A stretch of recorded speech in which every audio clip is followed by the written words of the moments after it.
నమస్తే, నా పేరు Shivaji. Welcome to our channel. Gudivada Amarnath, మాజీ మంత్రి గుడివాడ అమర్నాథ్ హోంమంత్రి అనిత గారి మీద చేసినటువంటి వ్యాఖ్యలు తీవ్ర దుమారాన్ని రేపాయి.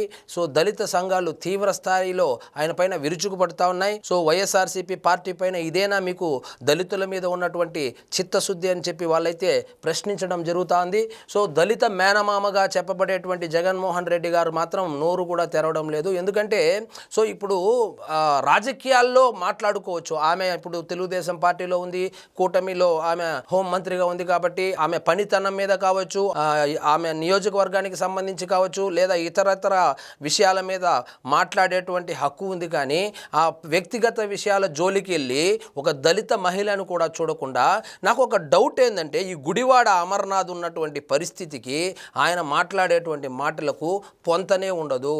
సో ఆంధ్రప్రదేశ్ ఏర్పడిన తర్వాత ఘోరంగా నీచంగా ఓడిపోయినటువంటి వ్యక్తి ఎవరైనా ఉన్నారంటే, రికార్డు సృష్టించినటువంటి వ్యక్తి ఎవరైనా ఉన్నారంటే అది గుడివాడ అమర్నాథ్. అది మర్చిపోయి అనకాపల్లిలో నుంచి తంతే వచ్చి గాజువాకలో పడినాడు. గాజువాకలో ఎగిరెగిరి కొడితే దాదాపు 1,00,000 ఓట్ల తేడాతో ఓడిపోయినటువంటి ఈయన ఆ సొంత కులము బలంగా ఉన్నటువంటి చోటనే ఘోరంగా ఓడిపోయినటువంటి ఈ గుడివాడ అమర్నాథ్ స్వశక్తితో ఎదిగి ఒక టీచర్ అయినటువంటి ఒక దళిత మహిళ స్వశక్తితో ఒక్కొక్క మెట్టు ఎక్కుతా వచ్చి ఈరోజు రాష్ట్రానికి హోంమంత్రిగా ఉంది అంటే ఆమెను చూసి నిజంగా ముందు అమర్నాథ్ సిగ్గు తెచ్చుకోవాలా. మీ నాన్నగారి పేరు కాసేపు, నీ కులం కార్డు కాసేపు పక్కన పెడితే కనీసం మీ వీధిలో ఆ చివరిలో ఉండే టీ షాప్ వాడు కూడా నిన్ను గుర్తుపట్టాడు. అలాంటి నువ్వు స్వశక్తితో ఎదిగినటువంటి ఒక దళిత మహిళ మీద నీచమైనటువంటి కామెంట్లు చేస్తా ఉన్నాయంటే నిజంగా నువ్వు కుసంస్కారాన్ని తెలుసు, కానీ ఇంత కుసంస్కారాన్ని మాత్రం నేను ఎక్స్పెక్ట్ చేయలేదు.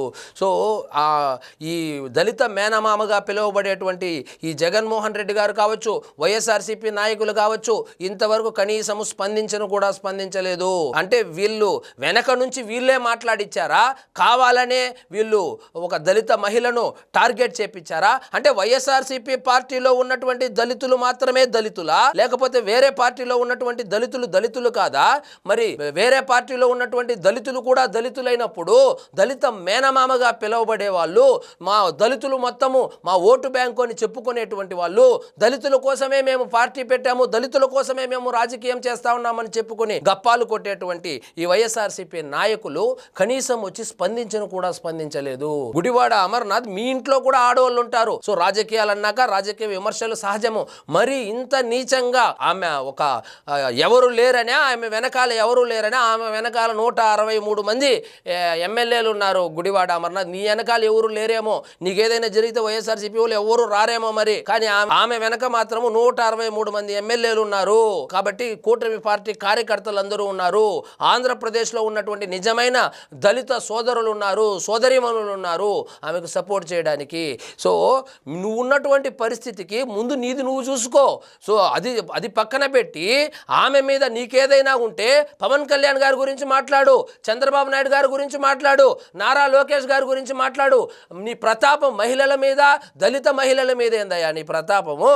వచ్చి ధైర్యం ఉంటే, దమ్ము ధైర్యం ఉంటే వాళ్ళ గురించి మాట్లాడు, వాళ్ళ గురించి ప్రెస్ మీట్లు పెట్టు, వాళ్ళ గురించి మాట్లాడాలే. కానీ ఈ విధంగా ఒక అబలైనటువంటి దళిత మహిళ గురించి మాట్లాడడము నిజంగా అది నీకు కూడా రాజకీయంగా మంచిది కాదా అమర్నాథ్? నీకు ఎవరన్నా చెప్పేవాళ్ళు ఉన్నారో లేదో నాకైతే తెలియదు, కానీ చెప్పేవాళ్ళు ఉంటే నువ్వు ఆ పార్టీలో ఎందుకు ఉంటావులే. కానీ సో నువ్వు ఏ విధంగా రాజకీయాల్లోకి వచ్చావు? మీ నాన్న పేరు చెప్పుకొని తెలుగుదేశం పార్టీ అక్కడ ఉన్నటువంటి నాయకుల యొక్క కాళ్ళు పట్టుకొని చంద్రబాబు నాయుడు గారి దగ్గర అపాయింట్మెంట్ తీసుకొని రాజకీయాల్లో అట్లా ఎదుగుతూ ఉంటే నీ కులం కార్డు చూసి ఈడైతే మనల్ని ప్రశ్నించకుండా, మనల్ని ఎదిరించకుండా పడి ఉంటాడని చెప్పి జగన్మోహన్ రెడ్డిని ఎంకరేజ్ చేసి కేవలం కులం కార్డుతో మంత్రి అయినటువంటి నువ్వు స్వశక్తితో ఎదిగినటువంటి అనిత గారి మీద ఇంత నీచమైనటువంటి కామెంట్లు చేస్తూ ఉంటే, ఇదే కామెంట్లను మీ ఇంట్లో అమ్మగారు ఉన్నారు కదా, అమ్మగారికి చూపించు, మీ మిస్సెస్కు చూపించు, మీ కూతురుకు చూపించు. ఇది నేను మాట్లాడానమ్మా, నేను బయట వెళ్ళాను, రాజకీయాలు చేస్తా ఉన్నాను, నిన్న సభ సభలోనో లేకపోతే ప్రెస్ మీట్లోనో ఈ మాటలు మాట్లాడాను, ఈమె ఒక దళిత మహిళ అని చెప్పు, వాళ్ళు సమ్మతిస్తారేమో. ఒకసారి ఆత్మ పరిశీలన చేసుకో గుడివాడ అమర్నాథ్. సో నోటికి ఏదొస్తే అది. సో జగన్మోహన్ రెడ్డి గారి కంట్లో పడాలి అంటే గ్రౌండ్ లెవెల్లో గట్టిగా కొట్లాడు. సో వైజాగ్లో ఉంటే కదా, నువ్వు గాజువాకలో ఉంటే కదా. సో కాబట్టి జగన్మోహన్ రెడ్డి గారి కంట్లో పడాలంటే వేరే మార్గం ఎంచుకో. అంతేకాని ఈ విధంగా దళితులను, బడుగు బలహీన వర్గాలకు సంబంధించినటువంటి మహిళలను ఈ విధంగా నీచాతి నీచంగా ఘోరాతి ఘోరంగా కామెంట్ చేస్తే జనాలు చూస్తూ ఊరుకోరు. ఆల్రెడీ నీకు అసలు నెక్స్ట్ వచ్చే ఎన్నికల్లో నీకు టికెట్ వస్తుందో లేదో తెలియదు, ఏ నియోజకవర్గం నుంచి ఇవ్వబోతారో తెలియదు, ఎలాగూ గెలవవులే, అది వేరే విషయము. కాబట్టి ఖచ్చితంగా వైఎస్ఆర్సీపీ పార్టీకి సంబంధించి అధిష్టానం ఇంకెవరున్నారు, జగన్మోహన్ రెడ్డి గారు. అట్లీస్ట్ సజ్జల రామకృష్ణారెడ్డి గారైనా వచ్చి మాట్లాడాలి కదా. వచ్చి ఏదో తప్పైపోయింది, నోరు జారిపోయిన మాట్లాడాడు, క్షమించేయండి, సో మాటలు వెనక్కి తీసుకుంటానని చెప్పచ్చు కదా. అది చెప్పకపోగా ఆమె మీద సోషల్ మీడియాలో మళ్ళా ఒక పెయిడ్ క్యాంపెయిన్ లాగా నడిపిస్తూ ఆమె గురించి, ఆమె వ్యక్తిత్వం గురించి రకరకాల పోస్టులు పెట్టిస్తూ వీళ్ళు ఈ విధంగా వికటాట్టహాసాన్ని పొందుతా ఉన్నారు. సో రాష్ట్రంలో ఒక హోంమంత్రి అయినటువంటి దళిత మహిళ మీదనే వీళ్ళు ఈ విధంగా ప్రవర్తిస్తూ ఉంటే మిగిలినటువంటి మహిళల పరిస్థితి ఏంది? అంటే వీళ్ళకు భయము లేదు, భక్తి లేదు, రాజ్యాంగం అంటే గౌరవం లేదు, పోలీసులంటే భయం లేదు, ముందుగా వీళ్ళకి కేసులంటే భయం లేదు. ఎందుకంటే ఇట్లా పోయి అట్లా బయటకు వస్తున్నారు కాబట్టి వీళ్ళకు భయం లేకుండా పోతా ఉంది. రాష్ట్ర మహిళలు కూడా గుర్తించాలి, రాష్ట్ర హోంమంత్రినే ఈ విధంగా నీచాతి నీచంగా తిట్టేటువంటి సాంప్రదాయం ఉన్నటువంటి వైఎస్ఆర్సీపీ పార్టీకి మరొక్కసారి ఓట్లేసి గెలిపిస్తే ఏ విధంగా ఉంటుందో ఒక్కసారి మీరు కూడా ఆత్మ పరిశీలన చేసుకోవాలి. ఇందుకే కదా ఓడిపోయింది, ఈ నోటి దూల వల్లనే కదా 151 సీట్ల నుంచి 11 సీట్లకు పడిపోయింది. ఈ నోటి దురుసు వల్లనే కదా ప్రతిపక్ష హోదా కూడా కోల్పోయింది. ఈ నోటి దురుసు నీకు చేతగానితనం వల్లనే కదా నువ్వు ఘోరాతి ఘోరంగా దాదాపు 1,00,000 ఓట్ల తేడాతో ఓడిపోయింది.